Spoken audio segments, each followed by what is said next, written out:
नमस्कार, मैं कमलेश कबीर आपका हार्दिक स्वागत करता हूं इस नए एपिसोड में।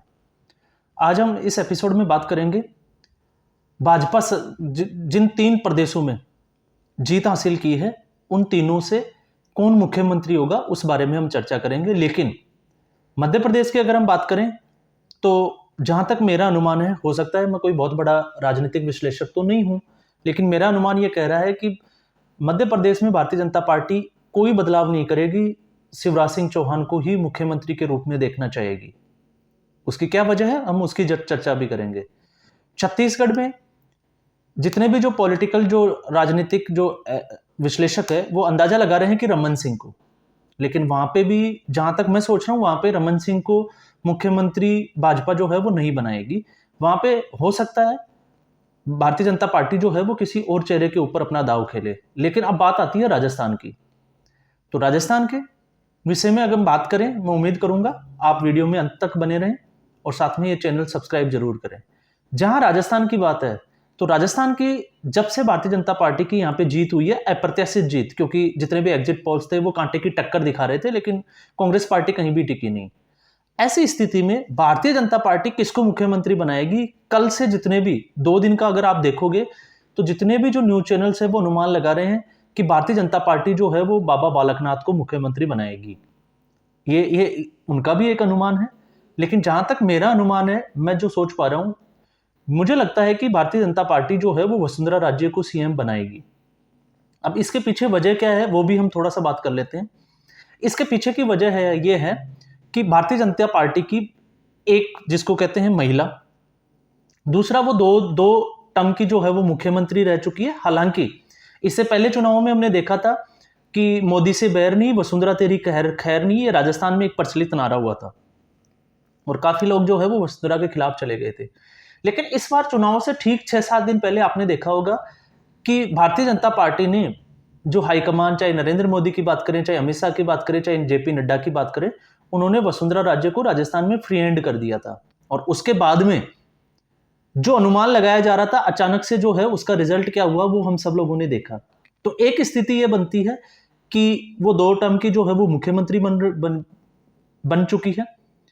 अब बात आती है दूसरा जो है महिला, एक जो लगातार जो है वो महिलाओं के उत्थान की जो भारतीय जनता पार्टी बातें करती है। जैसे आप राष्ट्रपति को देखोगे, द्रौपदी मुर्मू, आदिवासी समाज की, हालांकि वसुंधरा राजे जो है वो बहुत अच्छी फैमिली से है, लेकिन फिर भी दूसरा जो कारण बनता है वो है कि वसुंधरा राजे महिला है। तीसरा जो बड़ा कारण जिसकी मैं बात कर रहा हूं, भारतीय जनता पार्टी कभी भी नहीं जाएगी कि राजस्थान में या लोकसभा चुनाव से पहले, क्योंकि 3-4 महीने के बाद में जो है वो लोकसभा के चुनाव होने वाले हैं, और ऐसी स्थिति में किसी भी तरीके से पार्टी में कोई फूट पड़े।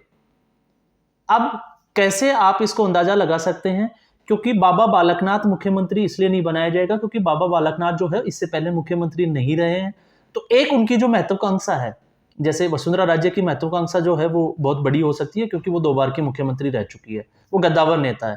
लेकिन बाबा बालकनाथ के साथ ऐसा नहीं है। हालांकि वो एक जिसको हम कहते हैं कि एक बुलडोजर मॉडल, जो योगी मॉडल जो उत्तर प्रदेश का था, उसकी तर्ज पे कुछ लोगों का ये मानना है कि बाबा बालकनाथ को, और मीडिया वाले भी मेरे ख्याल से जहां तक है वो इसी से अनुमान लगा रहे हैं कि भारतीय जनता पार्टी जो हमेशा सरप्राइज देती है वो हो सकता है इसके ऊपर अपना जो है वो दाव खेले। लेकिन ये मुझे नजर नहीं आ रहा। मुझे इसलिए नजर नहीं आ रहा क्योंकि बाबा बालकनाथ इससे पहले मुख्यमंत्री नहीं रहे। तो अगर उनको रोक सकती है भाजपा तो वो रोका जा सकता है, ज्यादा उसमें जो है वो अड़चने आने वाली बात नहीं है। दूसरा आता है दिया कुमारी। दिया कुमारी का नाम भी जो है वो बहुत उछल रहा है क्योंकि वो राजघराने से हैं, अच्छी वक्ता है, वो तमाम तरह की अच्छी राजनीतिज्ञ है। लेकिन उस पे भी जो है वो भारतीय जनता पार्टी दाव नहीं खेलना चाहेगी। वो इसलिए नहीं खेलना चाहेगी क्योंकि दोनों के पास, बाबा बालकनाथ और दिया कुमारी एमपी सांसद हैं वो दोनों। लेकिन ऐसी स्थिति में अगर इन दोनों को मुख्यमंत्री बनाया जाता है और उस स्थिति में अगर वसुंधरा राजे के बगावती तेवर हो जाते हैं, तो भारतीय जनता पार्टी को विधानसभा चुनाव में आपने देखा कांग्रेस पार्टी का क्या असर हुआ अशोक गहलोत के गुट की वजह से और पायलट गुट की वजह से। और उस स्थिति में, दोनों के टकराव की स्थिति में कांग्रेस आज कहां से कहां पहुंच गई राजस्थान में, हर कोई अंदाजा भी नहीं लगा पा रहा था। इस तरह की बुरी स्थिति में जो है बुरी हार का सामना देखना पड़ा। तो भारतीय जनता पार्टी ये कतई नहीं चाहेगी। हाँ, ये हो सकता है, जहां तक मैं अनुमान लगा रहा हूं, कि भारतीय जनता पार्टी लोकसभा चुनावों को देखते इस बार जो है वो वसुंधरा राजे के ऊपर दोबारा दाव खेले। जैसा कि जितने भी जो पॉलिटिकल पंडित है, जो चुनावी पंडित है, जो अपने अनुमान लगा रहे हैं मीडिया हाउस के ऊपर बैठ के, मीडिया चैनल्स के ऊपर बैठ के, और मीडिया हाउस वाले भी जो है वो ब्रेकिंग कर रहे हैं लगातार न्यूज़ को। उस हिसाब से जो है वो बीजेपी सरप्राइज करती है, और अब भारतीय जनता पार्टी जो है वो राजस्थान में सरप्राइज कर सकती है, वसुंधरा राजे को रिपीट कर सकती है मुख्यमंत्री पद के लिए। ये क्यों? क्योंकि कल भी हमने देखा था कि भारतीय जनता पार्टी की जो प्रमुख 2 बार की मुख्यमंत्री रह चुकी वसुंधरा राजे ने एक डिनर पार्टी आयोजन किया था अपने घर पे, और वहां पे लगभग जो है वो 20 एमएलए उनके वहां पे, क्योंकि टिकट देने में भी वसुंधरा जो है वो कहीं ना कहीं कामयाब हुई थी, अपने जो पक्ष के लोग थे, और उसके बाद में उनको जीत भी मिली है और उनको जो है वो डिनर के लिए बुलाया भी था।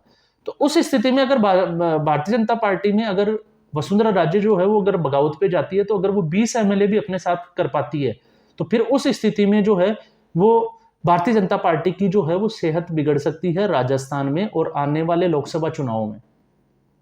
क्यों? क्योंकि हमने एक वीडियो में बात की थी कि दोनों जो, चाहे गहलोत हो चाहे वसुंधरा राजे हो, वो जीतना तो चाहते हैं, लेकिन वो चाहते हैं कि 105 या 110 सीटों से ज्यादा पार्टी को नहीं मिले, क्योंकि अगर 130 से ज्यादा सीटें मिलती है तो फिर हाईकमान किसी को भी मुख्यमंत्री बना सकता है, फिर चाहे ये 20 एमएलए तोड़े, 15 तोड़े या 20-25 एमएलए अपने साथ करे। लेकिन इस स्थिति में भारतीय जनता पार्टी जो है वो कभी नहीं आना चाहेगी। विशेष तौर से ये मैसेज जो है वो मतदाताओं को कभी देना नहीं चाहेगी कि भारतीय जनता पार्टी जो है वो अनुशासनहीन है, इसमें बगावती तेवर देखने को मिल रहे हैं। तो ये जो है वो मेरा आंकलन और मेरा अनुमान जो है वो ये कह रहा है वसुंधरा राजे पे भारतीय जनता पार्टी दाव खेलेगी, और छत्तीसगढ़ में भी हो सकता है रमन सिंह के अलावा किसी और के ऊपर दाव खेले। हालांकि छत्तीसगढ़ का मुझे इतना आइडिया नहीं है कि पॉपुलर लीडर जो है वो भारतीय जनता पार्टी में कौन है और कौन नहीं है, लेकिन राजस्थान और मध्य प्रदेश में हम ये जो है वो सीधे तौर से कह सकते हैं।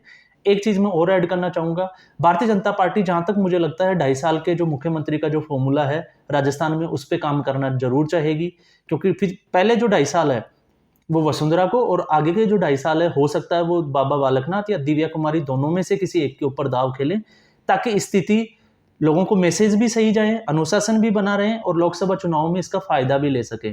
तो पहला जो है वो 2.5 साल का टर्म वो फिर भी वसुंधरा को ही जाता हुआ दिखाई देता है। हो सकता है वसुंधरा को मुख्यमंत्री बना के लोकसभा के चुनाव जो है उनमें एक उम्मीदवार कैंडिडेट के रूप में खड़ा किया जाए, और अगर वो ऐसा जीतती है तो उसके बाद में लोकसभा चुनाव में नई सरकार में कोई भी राज्य मंत्री का पद देके उनको केंद्र में बुलाया जा सकता है।